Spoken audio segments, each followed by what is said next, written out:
કેશોદના ભાટ સિમરોલી ગામે રહેતા દેવીપૂજક સમાજના પરિવારો વર્ષોથી ભાઈચારાથી રહે છે, ત્યારે શાંતિપૂર્ણ માહોલમાં વિવાદ ઉભો કરી બલિતો ચાપવાનો અમુક લોકો દ્વારા પ્રયાસ કરતા દેવીપૂજક સમાજના લોકો કેશોદ પોલીસ સ્ટેશન ખાતે દોડી આવી લેખિત ફરિયાદ કરી હતી.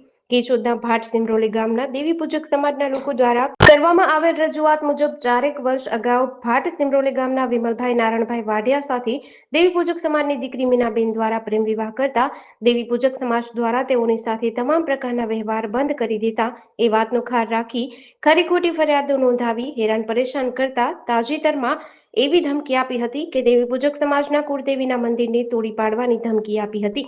દેવીપૂજક સમાજના કુળદેવી પ્રત્યે અપશબ્દો બોલી ગાળાગાળી પણ કરી હતી. કેશોદના ભાટ સિમરોલી ગામે આવેલ દેવીપૂજક સમાજના કુળદેવીના મંદિરને તોડતા રોકવાનો પ્રયાસ કરવામાં આવશે તો જાનથી મારી નાખવાની ધમકી આપી હતી. દેવીપૂજક સમાજના કુળદેવી પ્રત્યે અશોભનીય શબ્દોનો ઉપયોગ કરી લાગણી દુભાય એવું કૃત્ય કરી રહેલ મીનાબેન વિમલભાઈ વાઢિયા, વિમલભાઈ નારણભાઈ વાઢિયા, કિશોરભાઈ નાથાભાઈ ચૌહાણ અને નંદાબેન કિશોરભાઈ ચૌહાણ રહેવાસી તમામ ભાટ સિમરોલી વિરુદ્ધ ધોરણસરની કાર્યવાહી કરવામાં આવી તેવી ફરિયાદ કરી હતી. કેશોદના ભાટ સિમરોલી ગામના દેવીપૂજક સમાજના લોકોએ એવી પણ દહેશત જણાવી કે સામેવાળા ખોટા કેસમાં સંડોવી આપવાની ધમકી આપી ભયનો માહોલ ઉભો કરી રહ્યા છે. ત્યારે દેવીપૂજક સમાજના લોકો પર જીવનું જોખમ હોય ગમે ત્યારે સામેવાળા ઉશ્કેરાટમાં જીવલેણ હુમલો કરે તો સુલેહ શાંતિનો ભંગ થવાની સંભાવના છે. કેશોદના ભાટ સિમરોલી ગામે દેવીપૂજક સમાજના કુળદેવી પ્રત્યે અશોભનીય શબ્દો બોલી મંદિર તોડવાની ધમકી આપતા સમાજના લોકોમાં ભારે રોષ જોવા મળી રહ્યો છે. ગીતાબેન કમલેશભાઈ ડાભી મારું નામ છે.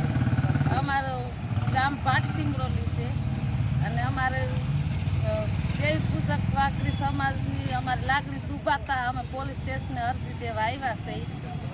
અમારે મીનાબેન વિમલભાઈ વાઢિયાર છે એ અમારે વાતે અમારે માતાજી કાઢવાની વાતું કરે છે. અમારી માતાજીને કાઢીને દરિયામાં નાખી દેવી ને પેશાબ કરવાની વાતું કરે છે. અને કિશોરભાઈ નાથાભાઈ સોહાણ એ સાથમાં છે બધાય, એટલે એનો સાથ બધાય દે છે. અમને કોઈ સાહ સહકાર દેતું નથી. અમારે દેવી પૂજક છે અમે એટલા જણા આવ્યા.